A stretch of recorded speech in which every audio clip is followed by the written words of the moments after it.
오늘의 이야기는 어떤 이야기일까요? 조선시대에 큰 전쟁이 두 번 있었어요. 한 번은 임진왜란, 그래서 일본이 우리나라를 쳐들어왔었던 거, 그리고 두 번째로 병자호란, 중국 청나라가 우리나라를 쳐들어왔었을 때 판타지 소설이지만 그 당시의 배경으로 박시전이라고 하는 이 소설이 엄청나게 많은 인기를 누리게 됐었던 책이에요. 자, 하나 볼게요. 자, 이정면. 이거는 누구고? 이 어여쁜 여인은 누굴까요? 자, 이 사람이 박씨일까요? 자, 한번 책을 읽으면서 한번 보도록 할게요. 여러분이 여기에서 병자호란이라고 하는 중국 청나라가 어떤 식으로 조선을 쳐들어왔고 어떤 일이 있었는지에 대해서는 이 뒤에 보면은 이 신문 10답에 나와 있으니까 한번 이 병자호란이 어떤 전쟁이었었는지 꼭 한번 읽어보세요. 읽기만 해도 사실은 지식이 쌓인답니다. 선생님이 항상 무슨 말을 하죠? 머릿말 꼭 읽고 그 다음에 차례 꼭 보기. 그래서 어떤 이야기들이 오가는지 꼭 먼저 전체를 보고 책을 읽어보도록 하세요. 우리는 26쪽부터 선생님이 읽어줄게요. 자, 이득춘과 이시백이 이제 금강산까지 가서 박처사의 딸을 혼례를 하기 위해서 데리러 가는 장면이 있어요.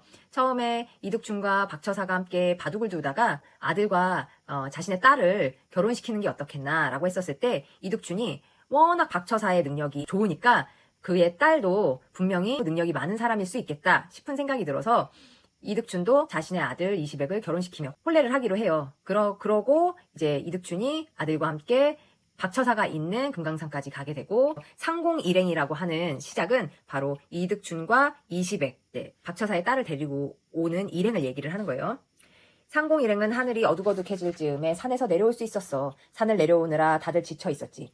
주막에서 하룻밤을 묵기로 하고 상공과 시백 부부는 방 안으로 들어갔어. 신부는 내내 얼굴을 가리고 있다가 그때 처음으로 얼굴을 드러냈는데 정면에서 본 그의 얼굴은 정말이지 충격적이었어. 너무 흉측해서 고개가 절로 돌아갈 정도였지. 얼굴이 어땠느냐고? 피부는 거무죽죽한 데다 구멍이 여기저기 나 있고 그 구멍에는 더러운 때가 가득 차 있었어. 입과 코는 거의 닿을 지경이었고 입은 두 주먹을 넣고도 남을 만큼 크고 코는 깊은 산속 울퉁불퉁한 바위 같았어. 이마도 넙대대하고 눈은 달팽이 집처럼 툭 튀어나와 있었지. 거기에 머리털도 부스스하게 엉켜 있어서 정말 처참했어. 시백은 물론이고 상공도 충격으로 정신이 멍해졌어. 아니, 자기 딸이 이 정도로 추하면 부끄러워서 집안에 두고 늙어 죽게 할 텐데 무슨 생각으로 남의 집에 시집을 보냈을까? 그것도 왜 굳이 우리 집에? 박처사가 나를 믿고 혼인을 시킨 걸까? 생긴 건 이렇지만 박처사 닮아 비상한 재주가 있는 것 같은데 만일 못생겼다고 나까지 푸대접을 한다면 이 세상에 저 아이를 며느리로 받아줄 사람은 없겠지? 보아하니 시백이도 저 얼굴 보고 정이 뚝 떨어진 것 같은데 우선 나부터라도 따뜻하게 대해주어야겠다. 이런 생각을 하며 상공이 겨우 정신을 차리고는 시백에게 이렇게 말했어. 오늘 신부를 보니 우리 집에 참 복이 많다는 생각이 드는구나. 왠지 우리 집에 좋은 일만 가져다 줄 것 같은데 기쁘지 않느냐? 시백이는 기가 막혔어. 혼인이고 뭐고 다 그만두고 사라져버리고 싶었지. 날이 밝자 상공 일행은 한양을 향해 길을 나섰어.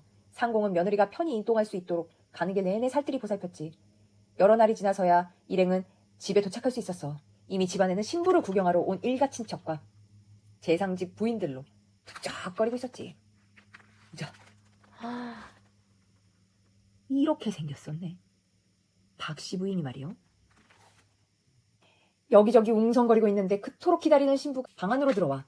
그러고는 얼굴을 가린 천을 걷는데 이번에도 역시 신부의 얼굴을 본 사람들이 말을 잇지 못해. 그러더니 조금 지나서는 자기들끼리 수군대며 비웃기 바빴지. 날이 저물도록 일가친척은 한탄만 하고 구경 왔던 손님들은 당황하거나 비웃기 바쁘고 결국 상공 부인은 참다 못해 이렇게 말을 해. 우리에게 자식이 둘이 있습니까? 셋이 있습니까? 이름난 집안의 처녀들을 다 놔두고 알지도 못한 사람의 말만 듣고는 멋대로 혼인을 결정하셨는지요. 지금 저 사람들이 비웃는 걸 좀 보십시오. 남보기 부끄러워 고개를 못 들겠습니다. 우리 아들 인생을 망칠 생각이 아니라면 제발 이 혼인 다시 한번 생각해 주세요. 아직 늦지 않았습니다. 그러자 상공이 크게 화를 내며 부인을 나무랐어. 아무리 빼어난 미인이라도 행실이 바르지 못하면 사람들은 인정해주지 않는 법이오. 그토록 아름답던 양귀비조차 나라 망친 여자 소리를 듣지 않소. 나는 우리 며느리가 비록 얼굴을 못났으나 덕이 있을 거라 믿소. 인물이 못나도 덕이 있으면 집안에 복을 가져다 줄 것이요. 언젠가 분명 며느리 덕에 우리 집안이 크게 빛나게 될 것이니 부인은 부디 며느리를 잘 대해주시오. 하지만 부인 역시 쉽게 물러서지 않았어. 그 말씀도 맞습니다. 하지만 사내가 어떻게 저런 여자를 사랑할 마음이 들겠습니까? 부모가 자식을 사랑하는데 자식이 어찌 서로 화목하지 않을 수 있겠소. 부인은 괜한 걱정 말고 괜히 며느리 구박이나 하지 마시오. 부인을 달랜 상공이 이번에는 시백을 불러 타일렀어. 하지만 시백 또한 박씨를 쳐다보려 하지 않았지. 하인들도 주인들이 하는 모양을 보고는 덩달아 박씨를 푸대접하고, 박씨는 남편의 냉대와 집안 사람들의 온갖 구박을 받으며 매일 외로움과 슬픔의 나날을 보냈어. 하루 내내 잠만 잤지. 식구들은 그 모습을 보고 박씨를 더욱 미워하고 헐뜯기 바빴어. 상공이 이를 눈치채고 다시 시백을 불러 나무랐어. 한낱 개와 말도 부모가 아끼면 자식이 따라 아껴주는 법이다. 너는 내가 며느리를 아끼는 것을 모르느냐? 그런데도 네가 네 처를 박대한다는 건 나를 박대하는 것과 마찬가지다. 그러고도 네가 부모를 섬긴다고 할 수 있겠느냐? 또 내가 전에도 사람이 덕을 몰라보고 얼굴 예쁜 것만 찾으면 집안이 망한다 하지 않았느냐? 아내가 얼굴이 좀 못났기로 서니 그게 그렇게 구박할 일이더냐? 그래가지고 도대체 집안을 어떻게 다스리겠느냐?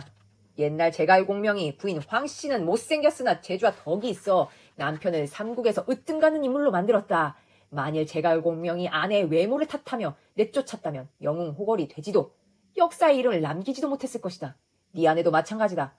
얼굴이 못났어도 남을 뛰어넘는 비범한 재주가 있을 것이니 함부로 대하지 말거라. 그러자 시백이 머리를 조아리며 잘못했다고 말을 해. 제가 어리석었습니다. 아버님 말씀을 어기고 불효를 저질렀으니 죽어 마땅합니다. 그렇게 생각하느냐? 그렇다면 이제부터는 함께 잠자리에 들 수 있겠느냐? 그날 밤 시백은 용기를 내어 안방으로 들어갔어. 어떻게든 아내와 함께 지내볼 생각으로 말이야. 그런데 아내의 얼굴을 보는 순간 그 결심은 허무하게 무너지고 말았지. 도무지 그럴 마음이 생기지를 않았어. 오히려 아내에 대한 미움과 원망만 커질 뿐이었지. 결국 시백은 이렇게 하기로 해. 아내와 한방에서 같이 있으되 등을 돌리고 앉아있다가 날이 밝으면 상공께 아침 인사를 드리고 자기 방으로 쏙 들어가는 거야. 하지만 상공은 시백이 이러는 줄 전혀 알지 못했지. 하루는 상공이 하인들을 꾸짖었어. 너희가 우리 며느리를 함부로 대하고 업신여긴다는 소문이 들리더구나. 한 번만 더 내 귀에 그런 이야기가 들리면 가만두지 않을 것이다. 하인들은 큰일 났다 싶어 머리를 조아리고 잘못했다고 했지. 그런데 이번에는 상공의 부인이 말썽을 일으켜. 시어머니는 여전히 며느리가 못마땅했거든. 하루는 여종인 개화를 불러 말했어. 집안에 며느리라고 들어온 게 하는 일이라곤 밥 먹고 차는 일밖에 없구나. 도무지 쓸데라고는 없으니 이후로는 밥을 적게 주거라. 이렇게 구박만 당하자니 박씨도 더는 견딜 수가 없었어. 이내 결심한 듯 개화를 불러 말했지. 아버님께 드릴 말씀이 있다고 여쭙거라. 개화가 상공에게 말을 전하자 상공이 반가워하며 곧장 며느리 방으로 왔어. 박씨는 시아버지를 보자마자 슬프게 한숨을 내쉬고는 말을 이었지. 제가 복이 없고 얼굴이 못난 탓에 남편의 마음을 얻지 못했습니다. 부부간에 서로 떨어져 지내는 탓에 서로 화목하지도 못하고 부모님께 효도도 못하고 있지요. 차라리 저를 없는 사람이라 여기시고 뒤뜰에 작은 초가집이라도 하나 지어주십시오. 저는 그곳에서 지내는 게 낫겠습니다. 말을 마친 박씨는 그간의 서러움을 떠올리며 눈물을 흘렸어. 상공도 그 모습을 보고는 안타까운 마음에 한숨이 절로 나왔지. 그 어리석은 놈이 결국 내 말을 따르지 않고 너를 외롭게 했구나. 내가 자식을 잘못 가르쳤다. 내 그 자식을 다시 불러. 다 잃을 것이니 너는 기분 풀고 원래 지내던 곳에서 편히 있거라. 박씨가 그 말을 듣고는 감격해 눈물을 흘렸어. 아버님께서 그렇게 말씀해 주시니 고마울 따름입니다. 하지만 제가 못나서 그런 것이니 어찌 남편을 원망하겠습니까? 그런 말씀 마시고 아버님께서는 제 소원대로 뒤뜰에 작은 초가 하나만 지어주십시오. 상공은 마지못해 그러겠다고 하고 밖으로 나왔어. 그런뒤 곧장 시백을 불러 무섭게 꾸짖었지. 네가 끝내 아비의 말을 듣지 않는구나. 덕 있는 사람을 마다하고 예쁜 여자만 원하니 그게 어디 될 말이냐? 그러고서야 어찌 나라를 위해 큰일을 할 수 있단 말이냐. 나라가 어지러우면 어진 신하를 생각하고 집안이 어지러우면 어진 아내를 생각한다고 했느니라. 네가 그렇게 계속 못되게 굴어서 네 아내가 서러운 마음에 스스로 목숨이라도 끊는다면 어찌려고 그러느냐. 대체 내가 너를 어떻게 길렀기에 아름다운 것만 쫓는 이런 한심한 인간이 된 것이냐. 상공이 불같이 화를 내자 시백이 땅에 엎드려 잘못을 빌었어. 아버님, 제가 잘못했습니다. 다시는 아내를 홀로 외롭게 두지 않겠습니다. 시백은 그렇게 단단히 결심하고 아내가 있는 방으로 들어갔어. 그러나 남편도 또 시어머니도 주변의 하인들까지 모두 박씨 부인이 못생겼다는 것 때문에 무시를 했지만 박씨 부인의 재주가 이제 조금씩 드러나기 시작을 해요. 여러분이 박씨전 이걸 보면서 박씨 부인은 결국 어떻게 되는지 이 얼굴로 변신을 할 수 있는지, 또 박씨 부인은 어떤 재주를 가지고 있는지 우리 한번 끝까지 한번 읽어보면서 박씨 부인이 어떻게 그 전쟁 속에서 조선을 구하는지 한번 그걸 보도록 할게요. 그래서 끝까지 읽어주시고 그 다음에 어휘통장 계속 잘 저축해 주시고, 그리고 다음번에 마지막 어떤 책으로 여러분과 만날 것인지 저도 많이 고민해 볼게요. 마지막 수업에서 우리 또 만나요. 박시전 재밌게 읽으세요. 안녕.